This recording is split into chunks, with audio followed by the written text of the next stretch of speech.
All right, checking in. We are North Vector Bassin and Changing Lane Travels. Ginger right out there for changing lanes. We're about ready to do a launch here and check some stuff out. All right, hopefully I can get in without too much ado and we can get this show on the proverbial road here. All right, it's probably a better way to get in kayaks, but this is what I found works the best for me, so that's how we're gonna roll. Let me set this here real quick. Let's go back.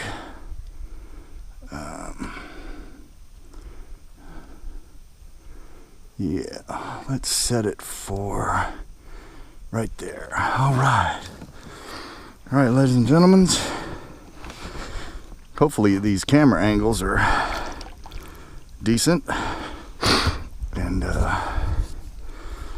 everything will be a-okay. All right, here we go. Let's get out on the water. All right, and away we go. All right, we are on Summit Lake.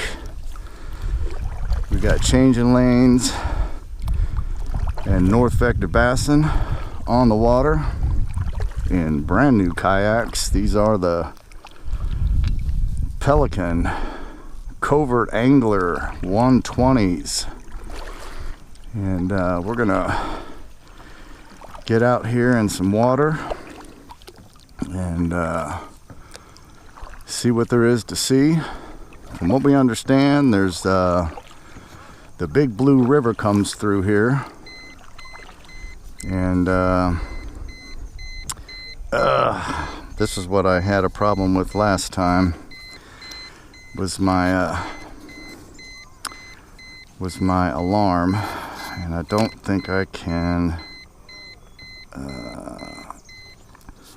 There we go. Hopefully I can just silence that and see where we're going from here. So again, Summit Lake, 3,000 acres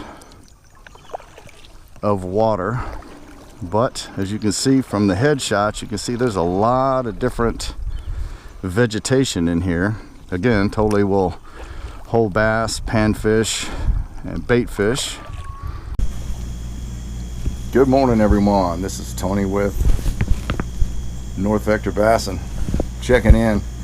This is our last day here at Summit Lake, and just wanted to kind of take a minute here and do a couple of recaps of our stay here up in Newcastle, Indiana.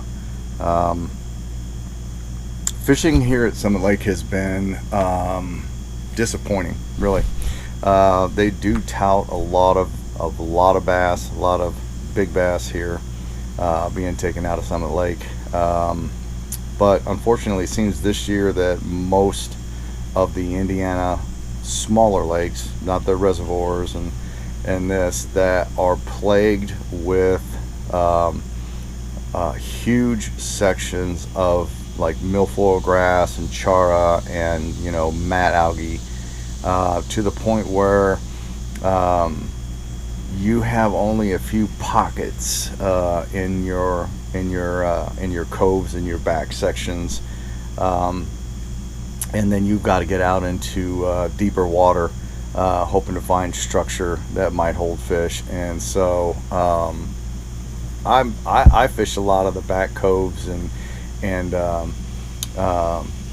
fingers and whatnot, where a lot of creeks may come in, and here we've got the Big Blue River that comes in at one end and exits out the other end, and that's a large channel that goes through. And I've spent a lot of time in that deep water fishing. We're talking the deepest part here is probably about 45 feet deep, and then you've got you know, highs and low points and little brush piles and you know, different things like that. There's an old barn that's probably sitting in about 30 plus feet of water, holds a lot of fish, but nothing was biting.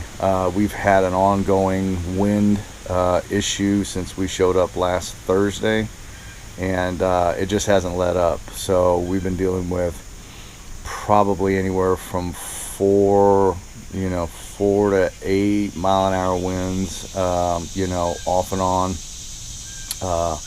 you know, through the fishing time. That kind of, while it might push the bait fish up, you think, in those lower areas, in those pockets, those back pockets, it just wasn't happening. Now, this is Wednesday, so on Monday, I was able to hook a real nice bass, about 2.5 pounds, about 21 inches. And that was just, I'm thinking it was just a fluke, and he was just out by himself, because I stayed in that area probably for another 45 minutes, you know, and just absolutely nothing. So it's been just really hit and miss. Now, the panfish have been hitting pretty good. Very large bluegills out here, very surprising. But you know, crappies haven't been as proliferant as they have been in earlier in the year. As I mentioned, or I didn't mention, but I did some, and of course my GoPro at the time had run out of power, so didn't get that catch on camera, but I did get pictures of it, so I'll put that up here in just a little bit. But on I believe it was Saturday, I went out to a place that's about 10 miles away from here called Providence Pond. It's a conservatory type place where it has two bodies of water that are connected by a very small channel, just wide enough to get a kayak through from one to the other. And on the front end, it's basically all conservatory stuff.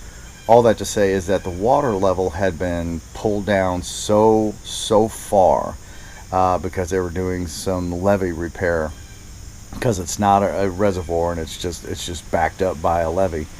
And that it was just the front section was ridiculously shallow.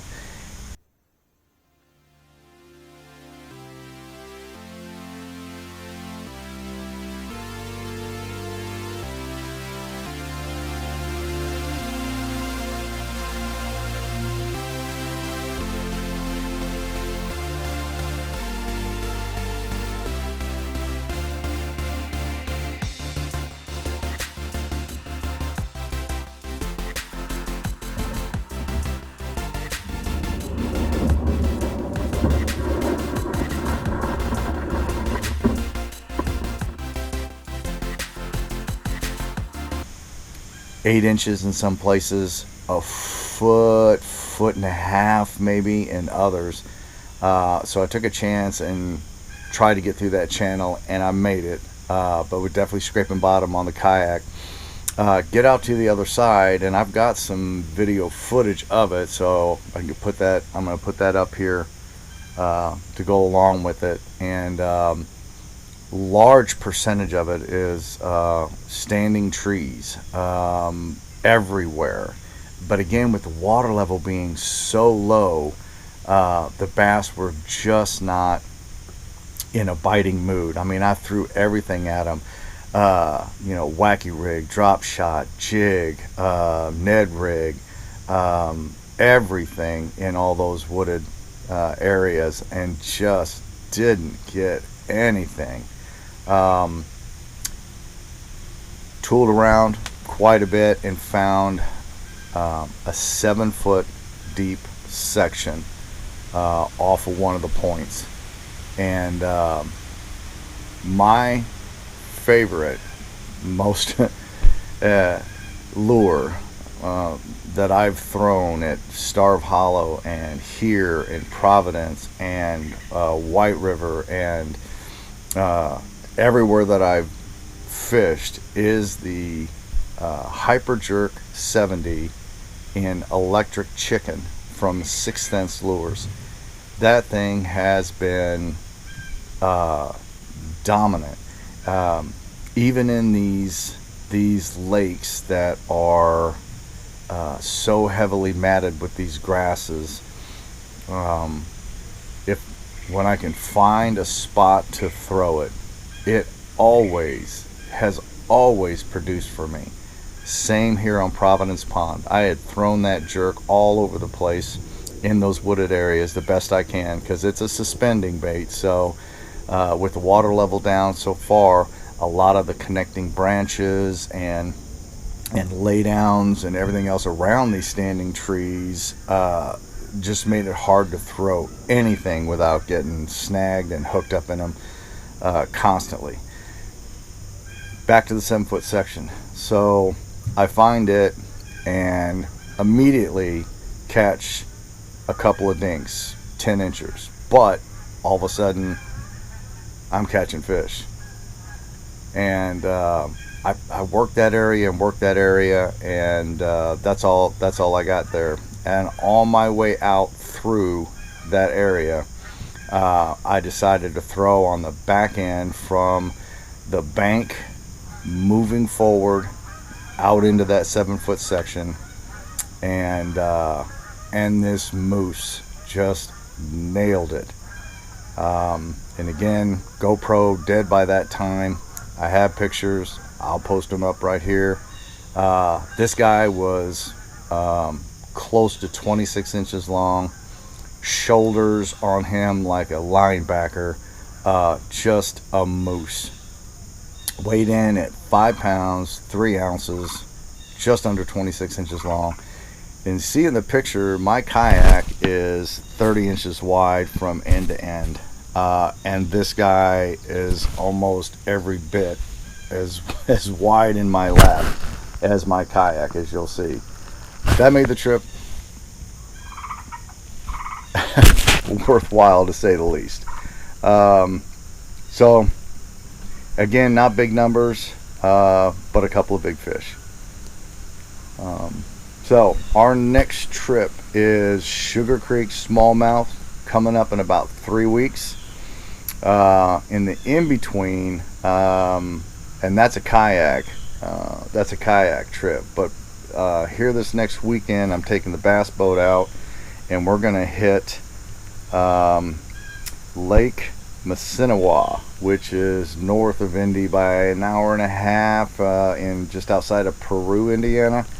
And we're gonna take the big boat up there. I'm gonna probably get my buddy Josh to row with me, and then so we're gonna see what we can do up there at a bigger lake.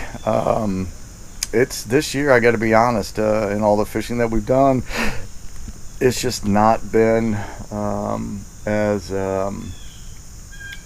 kind of on as it has been like last year. So anyway, all that to say is I'm going to roll some footage here.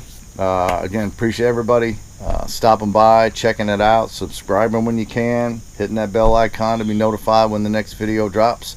Sorry I was out of line, or let's say offline, for as long as I was, but again, in my last video I let you know that I had a partially detached Achilles tendon, and that kept me from basically doing anything for about 6 weeks. So we're back in it hot and heavy, and I'm going to give you a link to the HyperJerk 70 and electric chicken from 6th Sense. I'll pop that up on the link below. I might even snap a picture of it in here for you, and maybe give you a little breakdown on some of the gear that I used. I'm using for my bait caster, I'm using the Quantum series, and I really like that. I've tried this new Copolymer, I think from Cigar, and I really like it. It casts really well, so anyway, I'll give you some information on that. But again, this is Tony with North Vector Bassin checking out. So until the next time, you know what to do. Put a hook in it.